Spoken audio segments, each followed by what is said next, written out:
Do I need to? Oh.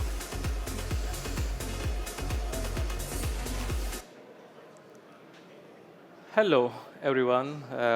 First of all, thank you for choosing my talk because there are really amazing talks going on from Microsoft and everything. But my name is Neel Bhatt. What I'm going to show or talk about today is about Netherlands' biggest weather platform. We call it Buienradar. Anybody from Netherlands? Oh, wow, OK, like that. So, uh, but yeah, it will also be a journey, like how weather forecasting has evolved throughout the years, or how humanity has evolved. I will also show the challenges that we face, what we did to make it better, and at the end, the lessons. So let's already start. So you already have a POV. Imagine you are in Tomorrowland, Belgium. But what you see is clouds moving or rain. You feel like rain is coming to you. I know it because I was there. This is really the music that you heard was the live music that was playing in 2022. And at that time, there was a big fear because people were seeing the clouds moving. The next session was from Armin van Buuren, our own Dutch DJ. But back in backstage, the person reached out to Armin van Buuren and asked, like, why you are so relaxed? Because you are going next, and in few minutes there might be some rain and Tomorrowland doesn't go well. But he was relaxed because he said, OK, look at this. This is Buienradar.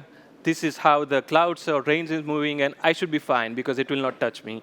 So he was very much relaxed because he uses Buienradar. I have a proof as well, because not everyone believes nowadays. Thanks to the people from Buienradar. Look, we can see the rain. When my set starts, it's gone. I'm so happy. And this is not AI generated, by the way. It looks like AI generated, but it's not. He's my friend. No, I'm just kidding. But the reason to show this, apart from showing off and everything, main reason is the impact that we make in a daily life of many people. Millions, 10 million, 15 million was the number of users that we got on our platform in this summer.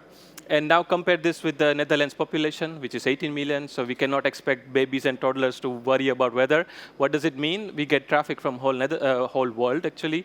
And this itself is an achievement because this is a Dutch ban in Dutch means rain. So it's like a rain radar.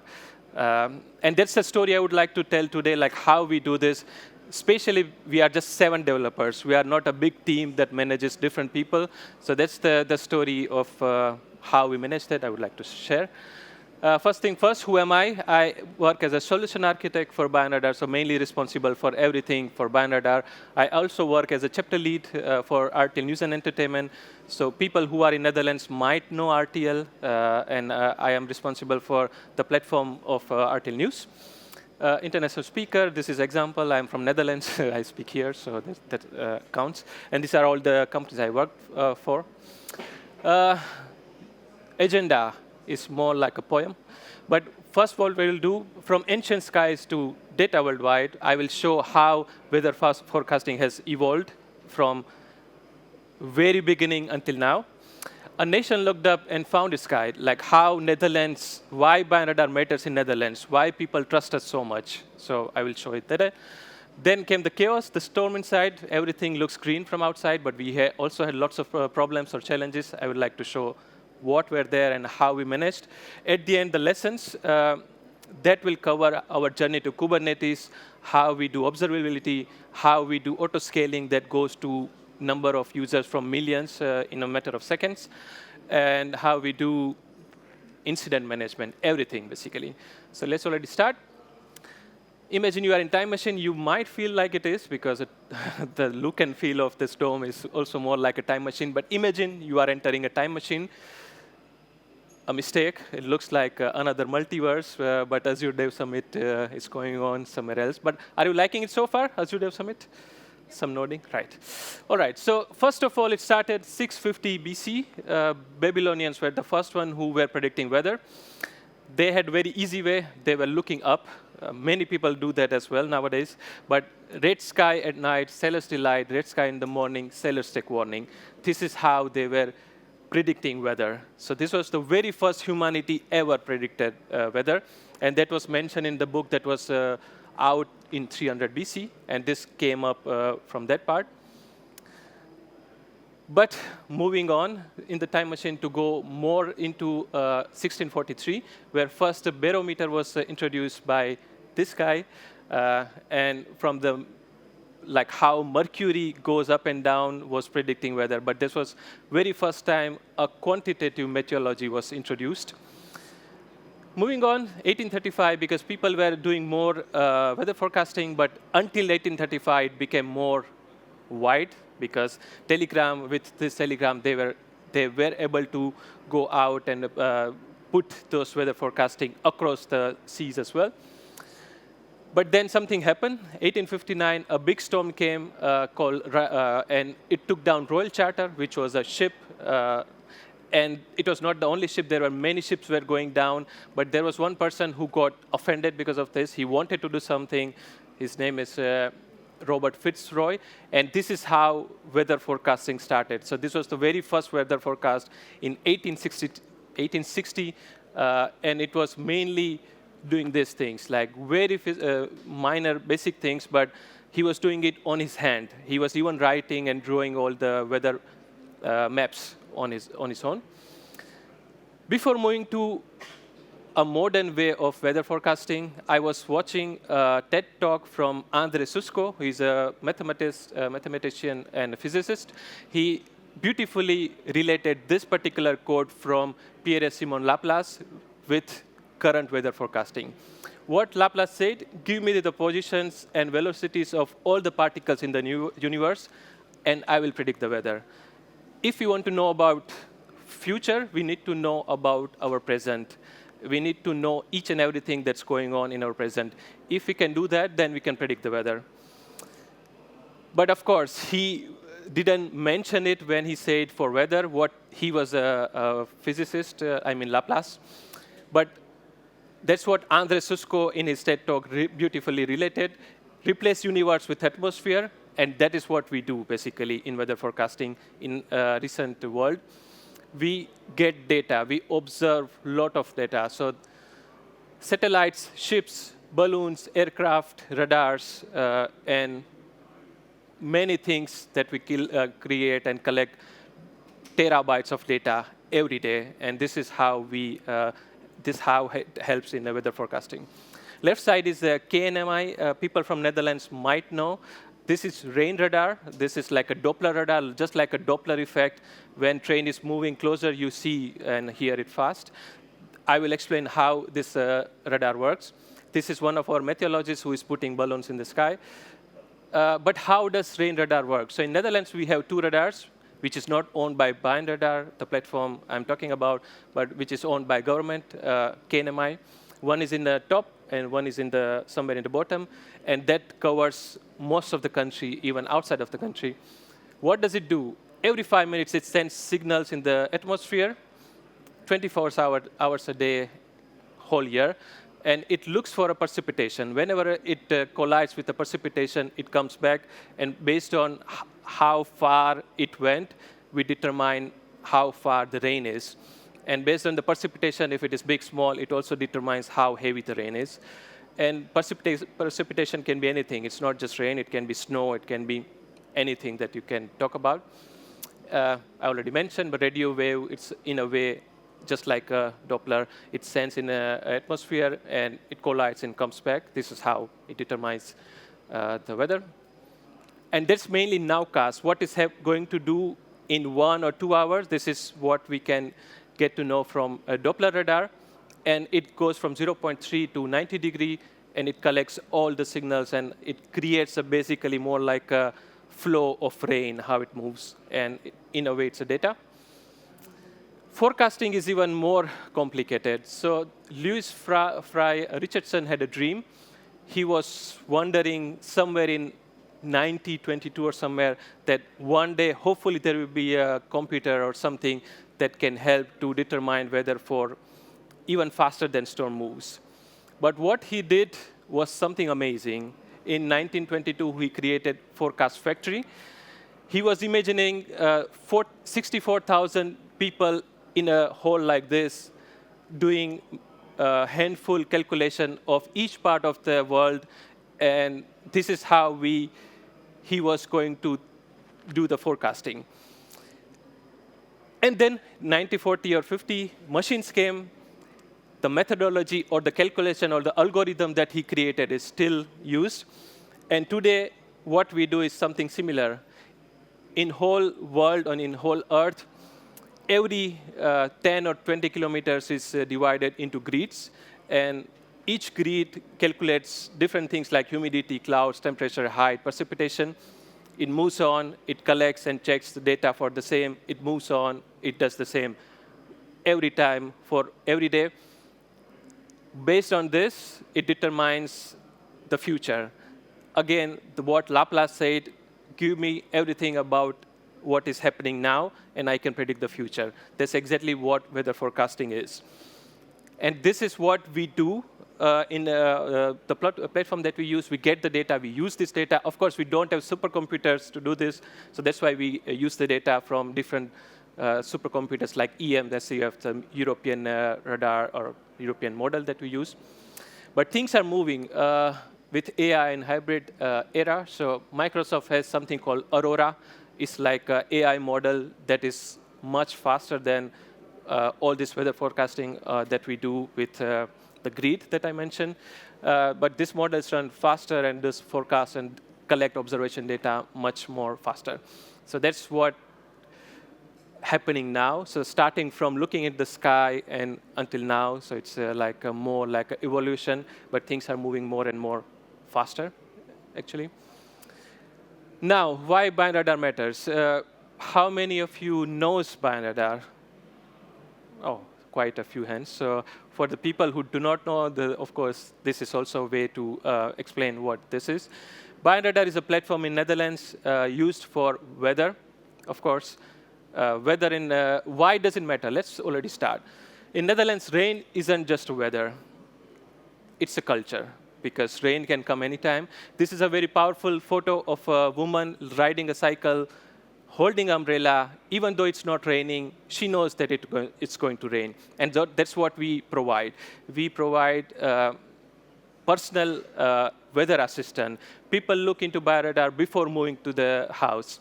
They can even define what to wear for the day. They can even define if I should go by bike or car or everything.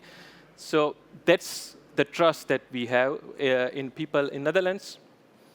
And this is what our UI looks like. As you can see, this is the graph of rain. This is a new UI, by the way, if people from Netherlands. This is something we launched just last week. So it's not on homepage, but it's the part that we just launched. In a way, it's more like a street view. You can also look weather of your own street. But this is not it. I will explain what else do we provide. And Buienradar is just a platform. It's a part of Dutch culture, of course. This is something I took from a business update from my company. Last month, we were +1 in terms of reach in whole Netherlands for news and weather category. And overall, somewhere around 4. What does it mean? If anybody who is 6+, we are reaching last month at least 43%, which is highest in any Dutch platform we call.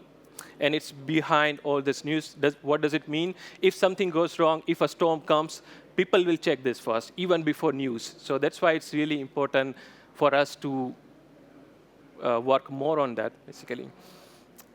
And from this month or this year, we are part of a DPG. DPG is a big company in Netherlands who is responsible for all big news outcomes.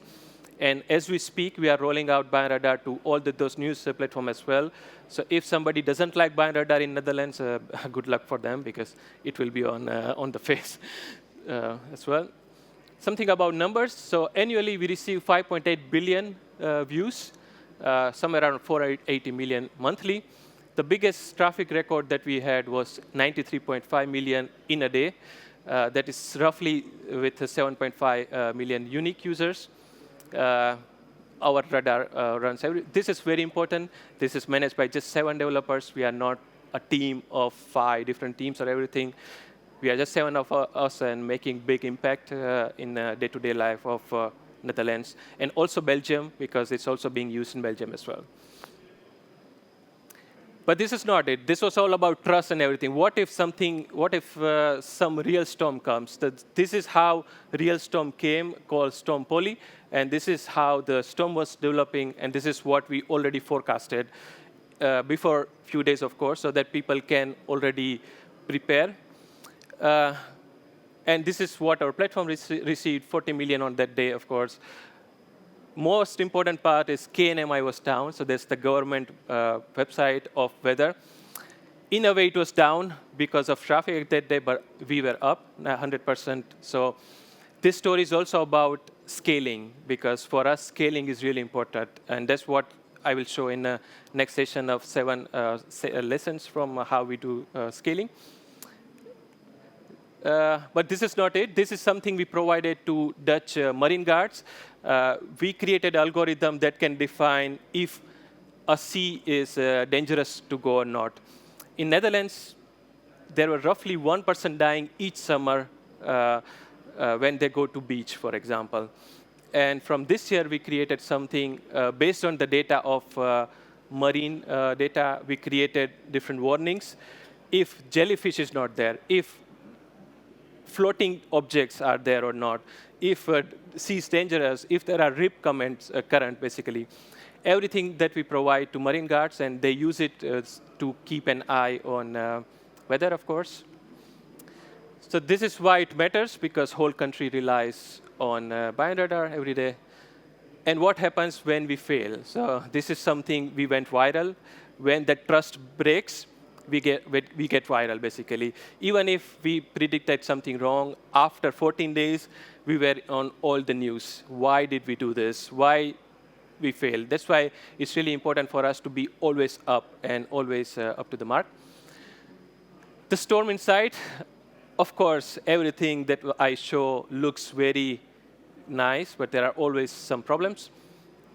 Again, a time machine, because we already borrowed, so let's reuse that. Somewhere in 2050 to 2020, we had problems. Whole website or whole platform was down sometimes. It was slow. It was causing problems more and more. Why? Because we had monolith. From now onwards, by the way, technical stuff starts. So if you are technical, then you will like it, hopefully. Until now, it was all weather forecasting. What does it mean? We only had 3 APIs. All of them were in a big monolith. So if something goes down, everything goes down. And unfortunately or fortunately, that died in 2019. And this is what our code looked like. Everything in one. We stopped in 2019, of course. Data, image, and everything. So what were the challenges? Why until 2022? Because this is the year I joined Buienradar, so to get some credit and everything. But the big problem that we had was monolith. Scaling was too slow. We had millions of users. Whenever we wanted to do scaling, we had a platform. From previous day, we can say, OK, we want to go up from 7 a.m. until 11 p.m. But what if traffic goes down at 7 p.m.? We still have everything up until 11 p.m. So we were just throwing money to Microsoft. Sorry if somebody from Microsoft, but that is something we didn't like, of course. Radar was slower. Observability was not so good. One wrong forecast, social media explodes. And if upstream fails, we fail. So this is what the challenges that we had earlier at that time. Now, what we did, because we needed to do something, right? But first of all, before moving to what we did, let's see what we could do, but we didn't do. Throwing more hardware. We could easily put more CPUs or VM or whatever. And then even if there is high traffic, we should be fine, right? So at least that's one. Or manual firefighting. We put one person always go and do upscale whenever needed. Or if something fails, do manual restart, because restarting is most of the time what works. Ignoring human factor, blame upstream provider. So when something fails, we can just always blame upstream. But main important part is, like, if your team cannot scale, neither can your software. I would like to remove the last one, because we still blame upstream, because we like KNMI. If you know, you know, if you are in Netherlands. But we still do that anyway. So what we did, we focused on very specific things. elasticity. Elasticity is something when you are scaling, it should not just go up, it should also go down as soon as possible. Resilience. Your system should be very resilient because if some upstream fails, you shouldn't fail. Observability. We focus too much on observability. We use Grafana. I will show how we do that. Automation. We created our own AI software engineer. I will show how. But we are putting more and more efforts on AI as well. Performance, we focus most on latency. I will show how we do that, basically. And most importantly, culture, because we went back to the drawing board. We created our own system design, I would say, and we started changing everything day by day. It does not mean we did everything over the night. It was a process of 2 to 3 years, and that's the journey I will mention. Again, time machine. Now, 2nd July, not just too far from from now, there was a rare phenomenon from KNMI. There were 2 orange alerts issued. What generally does not happen, it's either 1 orange alert or 1 red alert.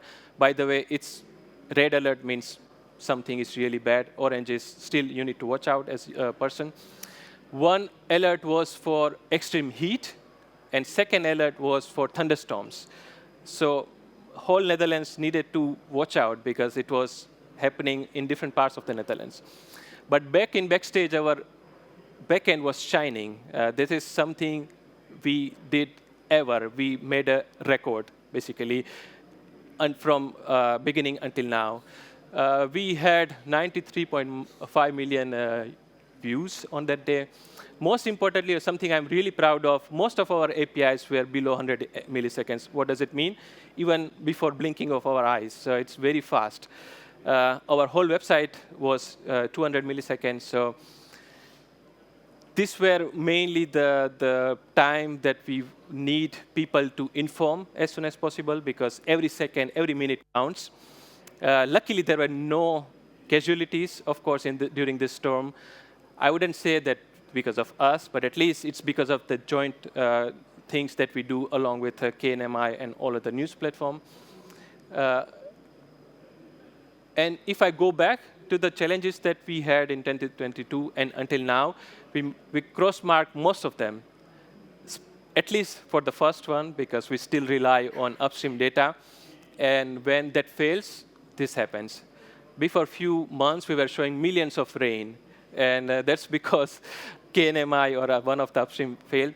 You might think we can also put some cap, and that's what we are doing right now. We were trusting KNMI too much that we allowed everything, but now we are also going to put some limitations. Okay, KNMI cannot be always right. But by the way, we do not just use KNMI, we also use data from UK, Belgium, satellite data. I will show it in architecture, how our architecture looks like. But before moving to the architecture, let's also understand what the product is. So what we provide is a forecast for 3 hours, 8 hours, 12 hours, 24 hours, 48 hours. This is how you can see from this view, basically. We also provide everything that's happening now, lightning forecast, earthquakes, drizzle, everything that's happening now. 14 days forecast, we also provide what's going to happen in 14 days. Weather reports as well. But that's not it. Most of the people do not know that we provide more. We also provide mosquito radar. We also provide pollen radar. We also provide terrace radar when it is a good time to go to terrace. And you can also put alert for each of them. If you put alert for terrace, if the day is really good, tomorrow morning you will get an alert. Hey, it's a good time, just go out. Same goes for everything.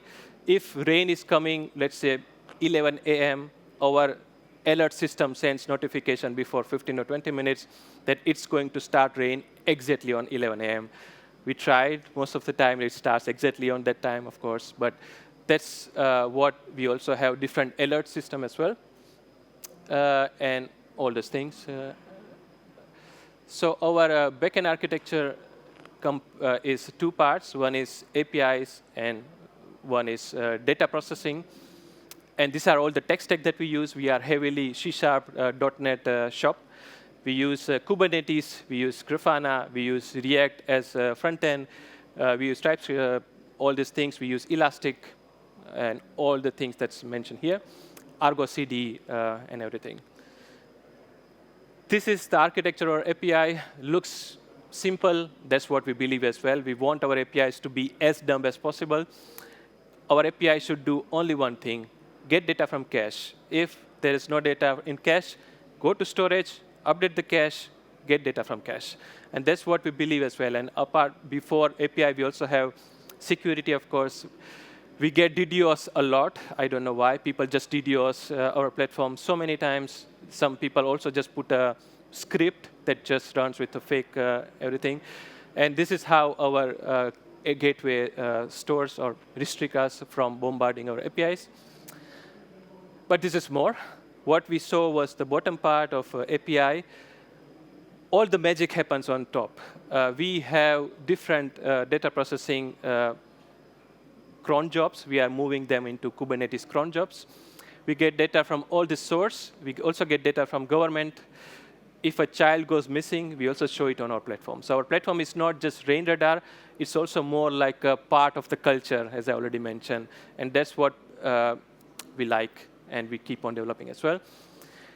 Each of the job is given name like rain, sun, drizzle, literally. Most of the time, we source the data, we combine the data, we render the data.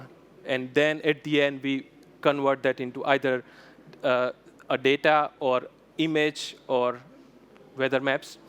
When you open Buienradar, there is a static image of Netherlands in the backside. What you see moving, rain, is actually the data. So nothing happens in the background. Most of the thing that changes is the the overlap of that map, basically. And all of this goes to storage, of course, from where API can take. We also have management console, by the way. Earth is not flat. So if somebody believes that flat believers, sorry for that. Because of that Doppler effect, Doppler radar sometimes, because of the curvature of the Earth, sometimes collides with tree with full of water or drops.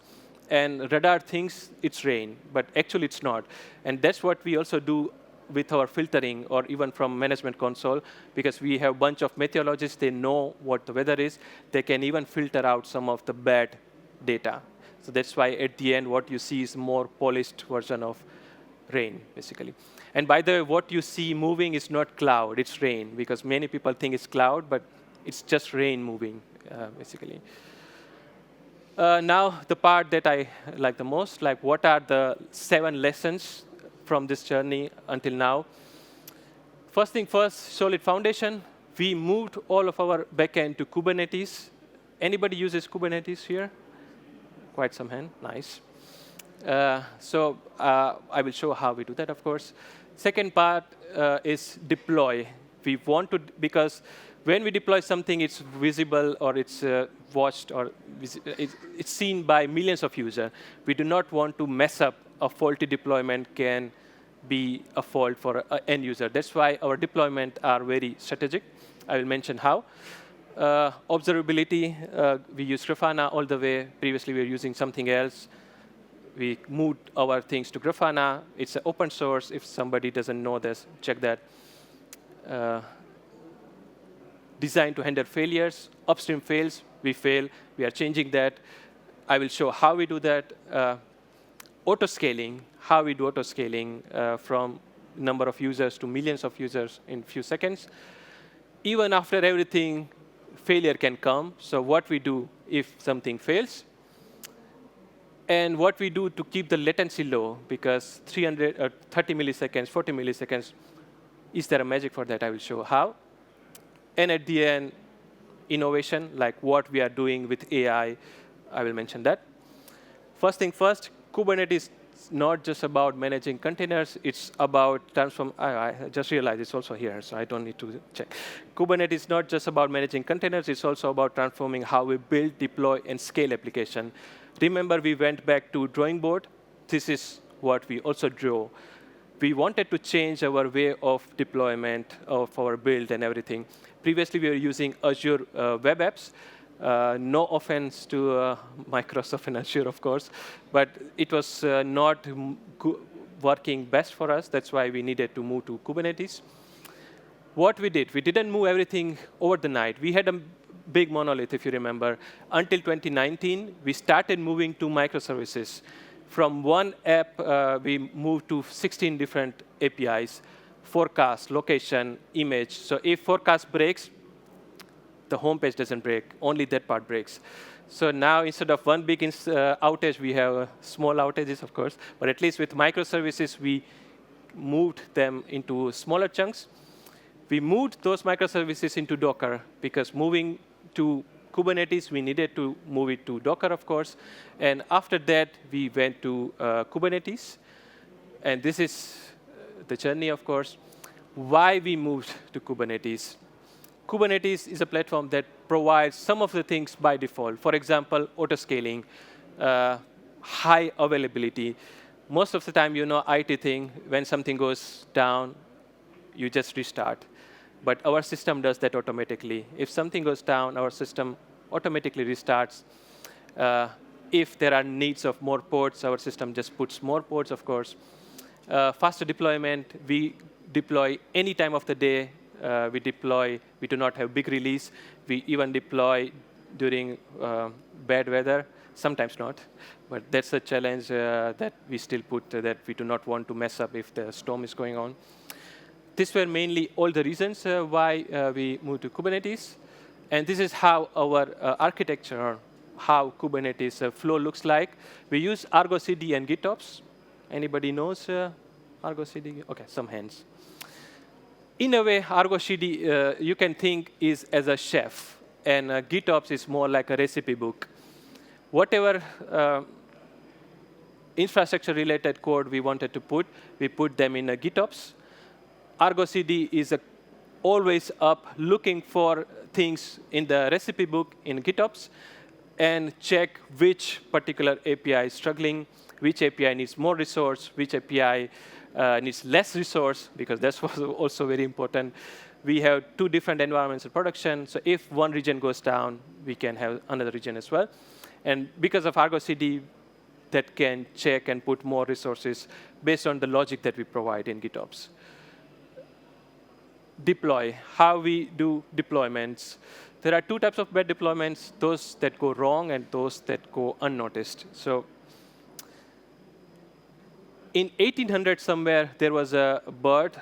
The bird is still there, but people were using bird called canary in a bad way. So people were going to the mine. Canary is a bird that gets, that bird doesn't feel good if there is a carbon monoxide in the atmosphere. So people were putting this bird in a cage, going into the mine. Whenever they see this bird is feeling uncomfortable, then they see, OK, it's the time to move out. So they just go out. It was a very selfish way, of course, at that time to use a bird like that. But what we do is somewhat similar. We use canary release. What does it do? We do deployments in chunks. We first go 5%. We wait 30 seconds, or sometimes more. 30 seconds is too fast, I know. Then we go 20. Then we go 50. Now, something goes wrong when we are on 20%. If number of errors are spiking, our system automatically rolls back to the previous version. So we cannot, or we never put a faulty release out. And this way, we are also more comfortable or more confident on our release. That's why we also release during a storm as well, sometimes. But this is not it. We also have, imagine you release something, I don't know, 3 days ago, and there's a memory leak, for example. So then we have SLOs. We have high expectations from our backend. Most of our SLOs, at least the important ones, are 99.5% or more. What does it mean? SLO means like whenever there are a number of errors increasing, that particular budget goes down. And when it goes down, we have a trigger. Whenever it goes below the threshold, our system gets paged or put it somewhere so that we know this particular API or everything is causing error. So then we focus on that particular API. And there's more feature flags. We never do a big release. We never put a whole bunch of code together in the production. We just toggle the switch whenever we want to do release. So it also means we keep on deploying every time for any release with feature flag off. And when we want to go live, we just put a feature flag on, basically. Instant rollbacks, I already mentioned. Our ports automatically restart whenever there is a problem or anything. And GitOps and Argo CD, I already mentioned as well. More automation and things as well. Observability, because guessing what broke at 3 a.m. is never fun. If anybody works as a SRE here, no, you all are so lucky. Nice. Platform engineering is a pain sometimes. If something is wrong, you need to understand first what's going wrong. We use OpenTelemetry. It's a framework. It's a standard framework for collecting logs. What we do from our microservices, it goes to OpenTelemetry. And then you can plug anything. You can plug Elastic. You can plug Splunk. You can plug Grafana, anything. As long as you put everything in OpenTelemetry, later on switching becomes very easy. So we use OpenTelemetry, and then this is what our architecture looks like for logs. From different ports, it goes to OpenTelemetry collector. From there, it goes to Tempo. If it is about metrics, it goes to Mimir. If the particular data is about logs, it goes to Loki. These are all the names in Grafana. Who uses Grafana? Oh, wow, so many hands. Nice. So then what does it mean? Like from a UI, you can see the beauty of Grafana is open source. We only pay for hosting. We do not pay for the product, of course. And this is what our dashboard looks like. We have everything, all of our APIs, structurized in one view, so that we can even throw this to our product owner. And sometimes they like it to see everything green when a storm is coming. If something goes wrong, this turns one particular row turns red. From here, we can see how many ports are there, how CPU is doing, how our auto-scaling works for both of the regions, how latency is, and how many number of requests are there, how many errors are there, 500, 400, whatever. And based on if there is any error, of course, it turns red, as I already mentioned. But this is not it. We also use app metrics. You can also zoom in into particular API or any app.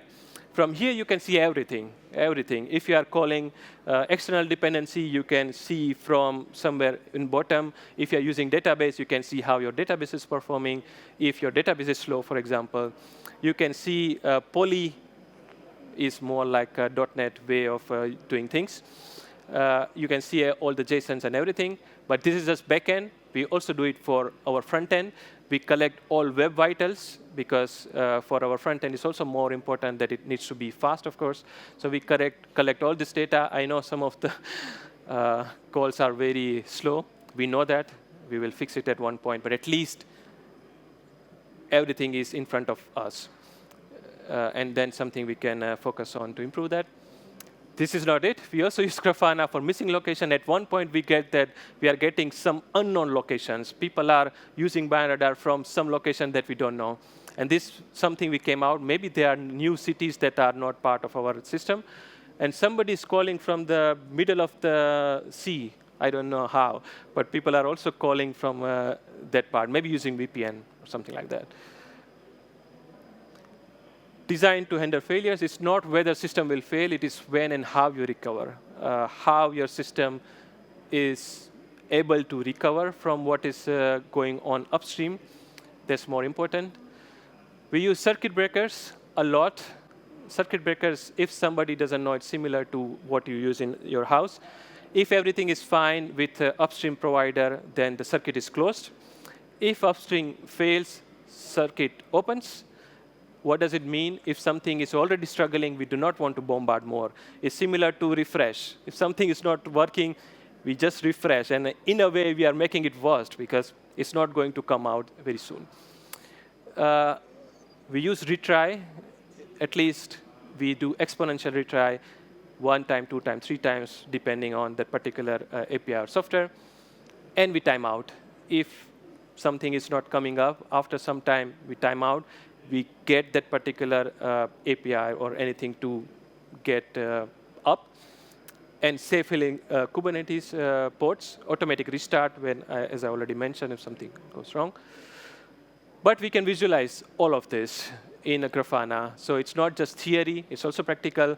All of gates are closed for one particular API. When it opens, we also receive a notification in one of our Slack channel that, hey, just heads up, nothing you need to do, but one particular gate is open. So something is starting to think. And we only trigger the notification if the gate is open for more than 1 minute, because most of the time it just opens and gets closed.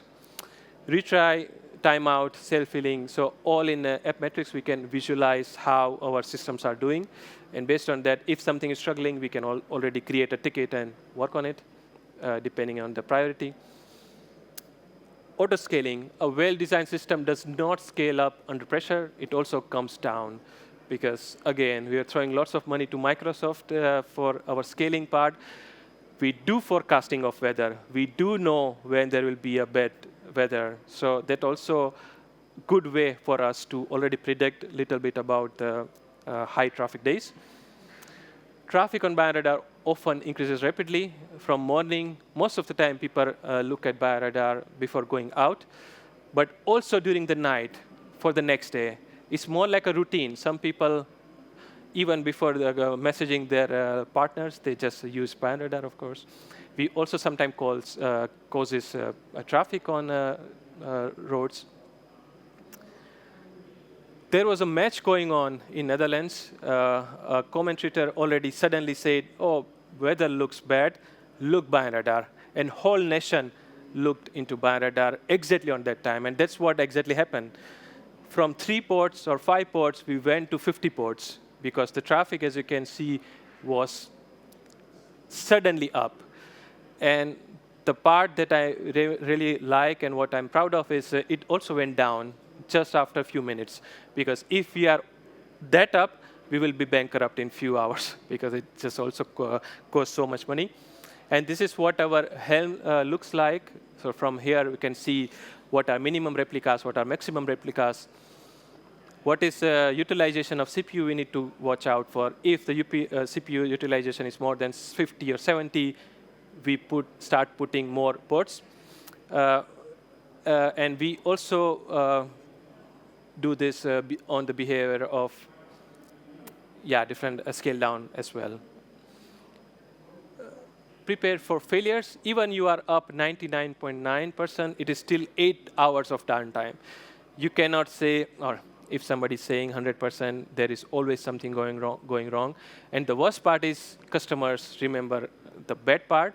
And that's what happens with Buienradar. Whenever we mess up, we get viral in any newspaper or any news channel that you can think of in Netherlands, because people do not like to see Buienradar failing. That's why we need to prepare for failures in advance.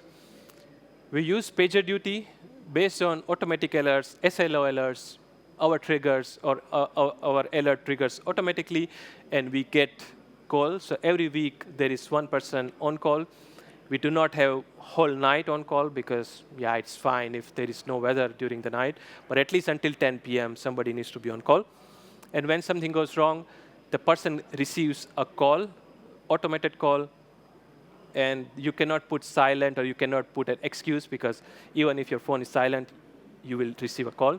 And if somebody is not receiving a call, another person in the rotation receives the call. So it's more like a round and round until one person receives that. It might sound like we are always on the call or we are getting more and more alerts. If you trust me, we hardly have any incidents. Last time we had incident was somewhere in March, something.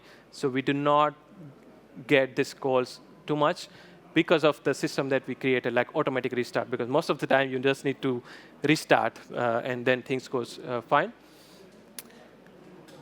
And we created AI as a first responder.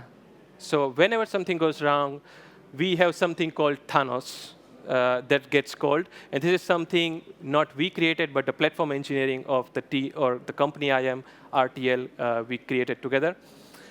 And that particular AI assistant first queries Grafana, queries Loki, or anything that is needed.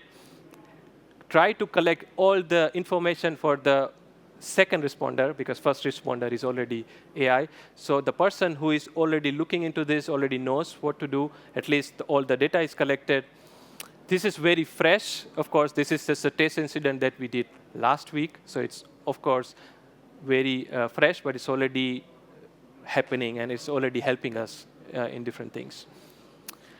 And we have different alerts for different API or like a smaller data processor. For example, if rain is delayed for more than 20 minutes, these things also gets read. So this is not on our API level, but this is more on a blob storage level. Because whenever something comes, we put them into blob, and then we put a trigger. If a file is not coming for more than 10 or 15 minutes on that particular blob, we want to get notified. That's why we have different things. And of course, rain is utmost priority. And we focus mainly on rain. If, I don't know, drizzle or mosquito radar is down for one day, it's fine. It's not a big thing for us to work on it immediately. But if something is rain, then it's something we need to work on immediately. Of course, incident, we try to not do blaming, but that's the thing, no blaming, learning. And this is the structure that we follow after each incident, so that at least we are learning, and next time we learn from that. There was a research from Akamai. If your website or app is 1 second slower, or if there is a 1 second delay in page load time, it can result in 7% reduction in conversations. This is not something I am telling or Buienradar telling. This is something a research says. And things gets worse if it is 2 seconds or 3 seconds. So 1 second is still bad, but not bad. But that's why for us, not because of this, but of course for the trust that we have, we do not want to have our system slow. And that's what we do for that. For example, this is one visualization of a thunderstorm that came recently, before a few weeks. And this was like number of requests. As you can see, it went up. But the part is latency is flat. Even though requests are going up, our latencies are very flat. And that's what we love to do and what we like to spend our time on. What we do for that? Cache. We use a lot of cache. We use CDN cache with a proper TTL. It's not just cache that is one thing, but it also cache that expires and comes back and comes up. Response cache to avoid calling API frequently. We do not. If somebody search for Amsterdam weather, first time that person searches for that, and we put the data for rest of the people who search for Amsterdam. At least for 5 minutes, because every 5-minute weather changes, so then we can just remove that from cache. But at least we do not call our APIs for each time a person search for Amsterdam. This is one of the API architecture. So we use Elasticsearch, update the Redis cache. As I already mentioned, APIs are very dumb, and that's what we like to do as well. But that's not it. We also use compression and minification. Our payload is compromised or minified so that the payload size is reduced. We use NoSQL, so we use MongoDB, Cosmos DB when needed. We do not like to use a relationship database because of how fast NoSQL databases are. And we try to follow DDD, because most of our APIs are divided based on the responsibility what it should have. If something is happening in location, forecast will not do anything for location, because it's not the responsibility of any other APIs to do that. And DDD helps us to put that. And because of that, APIs are light and APIs are faster, because we are not putting lots of things into one API. We are segregating into different ones. Lastly, always innovate. This is our experiment with GraphCast. We use AI model to do forecasting for our storm that is called Poly, the Poly which I already mentioned. But as you can see, this is what happened really. Middle one is what we do with our optical flow. Optical flow is one way to visualize how rain is progressing. And the third one is DeepMind. As you can see, DeepMind is already not stopping, because optical flow is stopping and cutting here, but DeepMind it just goes on. And that's what we are experimenting to put in our system to use AI models. We are also experimenting with 3D. If somebody like to see rain in 3D, we will also experimenting. But of course, these things are not live. We created AI assistant for code and knowledge navigation. So we created a AI, same Thanos that I already mentioned, knows about all of our 300 plus Azure DevOps repositories. What does it mean? If I want to say, OK, I applied poly for circuit breakers in this API, Thanos, can you help me to have that same code or same logic for this API? So then Thanos can query any of the Azure DevOps, and it can already do that or help to do more. Or if you want to know what is the TTL for our sys, so that can also also go very deep into the code and can see what's going wrong.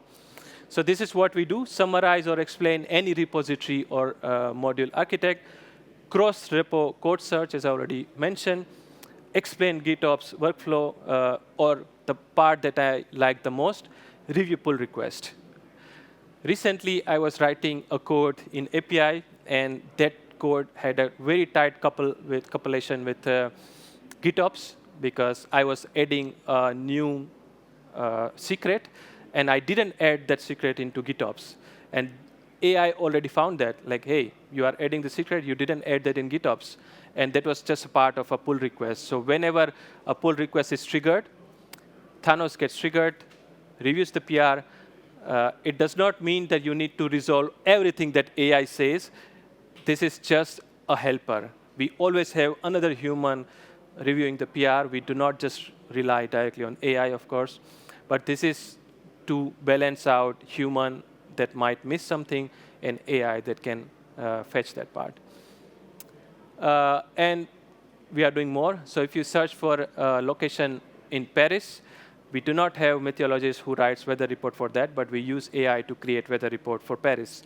Same for Lisbon. There is also weather report for Lisbon. It's very small, of course, but still we do that. AI translation, we have different meteorologists who writes weather report every day, 2 or 3 times in Netherlands. But all of them are speaking Dutch, so they write weather report in Dutch. But there are people who use our app in French or English.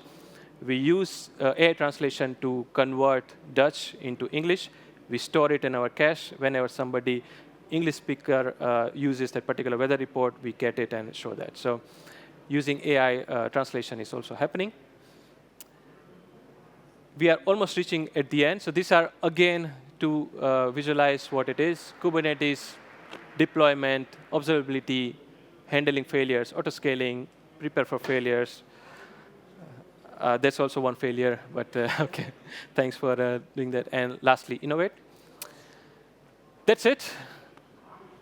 And some last lines. We will keep on building, because that's what we like to do. We like to make impact on day-to-day life of people, especially in weather, and how tech can help in weather. So thank you very much. If you are interested, you can reach out to me on LinkedIn if you are interested to know more, of course. And I hope you liked it. That's it.